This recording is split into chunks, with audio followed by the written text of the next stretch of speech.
Maybe if I kick him from the studio, because this has happened before. All right. Come on back, Eric. Something happened. I couldn't get you up on the panel. It wouldn't let me. Please. The link isn't working. Well, how can that be? How did everybody else get up here? All right. I'm going to recopy it. Okay. Copy. I'm being sabotaged somehow, I think.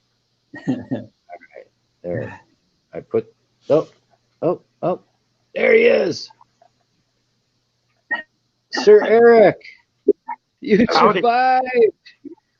I did. How are ya? Detail. We want detail. Oh, we're doing great, and I'm happy you're doing great. Well, I'll tell you that I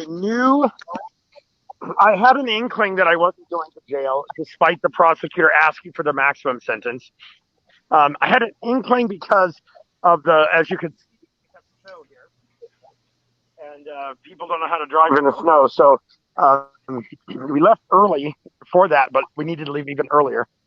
So I went into court right at time using the WebEx, knowing I was supposed to be there physically. And Oh, as soon as I go in, I knew people were waiting. I knew the court would be waiting. I didn't want anybody to think that I was avoiding it. And the judge immediately calls my case and says he can see me in the virtual courtroom and asked if there was any objection to proceeding to sentencing via WebEx. Well, you don't do sentencing by WebEx. So the prosecutor says, yeah, I object because, we're here. We're supposed to be here. Mr. Brandt should be here in person. He may have difficulty hearing if the connection's not good. And then if there is going to be a jail sentence, which we're asking for, then, there would be difficulty getting him remanded into custody if he weren't here. My lawyer says, we don't object, Your Honor. And Mr. Brandt has been keeping in contact with me as he's traveling. He's on his way anyway.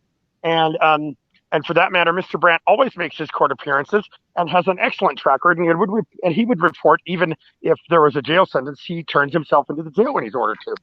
So we can proceed. So the judge proceeded. Well, sentencing by WebEx, the prosecutor's kind of right. That's unusual. yeah. So the connection was pretty poor. I did get there. I was about 20 minutes late, as I had predicted.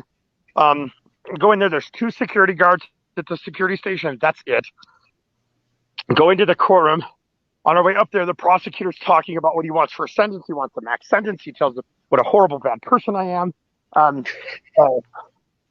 No, like really, he did.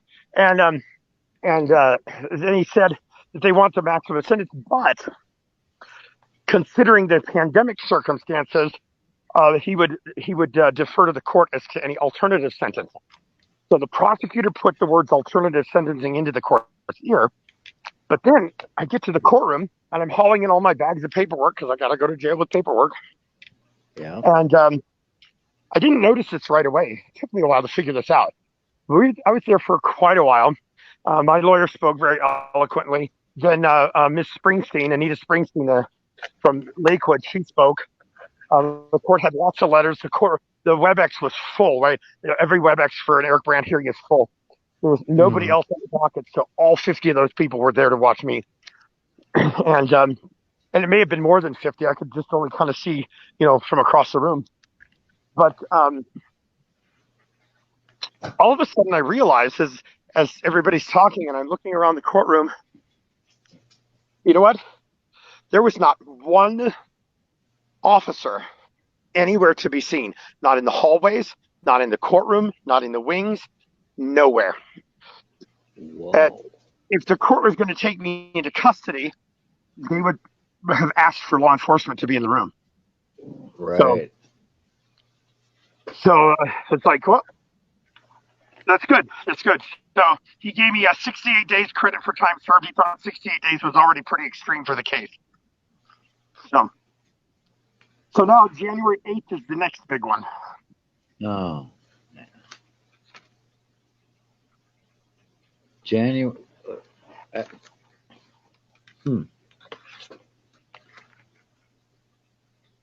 Yeah, January 8th. And that's when you'll get the lowdown on everything. That's when I'll get the lowdown on Veterans Court in Adams County. Okay. So that's the next major date.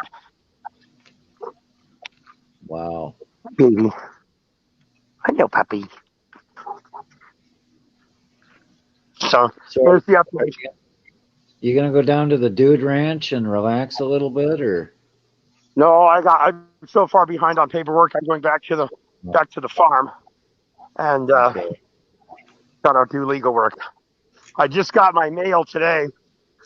So because of COVID, they shut my post office down. So you have to go in person to the main sorting station, and you have to have your ID to do that. So Abity and Jonna couldn't check my mail for me remotely for like the last month. So I had to go in person. So it really piled up on you. Oh, yeah, I'm behind. Yeah. I get lots of mail. All from the federal court. That's just today's.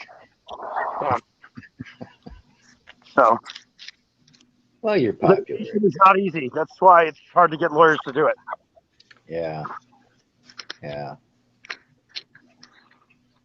So well, there's the update. You're gonna have a nice Christmas at least. You won't be spending Christmas in the can. I've done it before. It's nice to have home cooking on Christmas, though. You know. It is. It's nice to have home cooking every day of the week. So, well, anyway, there's the update. I'm gonna hop back off the panel here because we're making dinner in here, so I'll be staying in here for a couple days. Well, thanks for giving us an update. All right, thanks, man. Really appreciate it, Eric. We'll talk to you guys later. Be cool. Be safe. Peace out. Bye. Bye. Oh, that was cool. That was nice of him just to come here to give us the lowdown. Yeah. Yeah, Eric's a hell of a guy.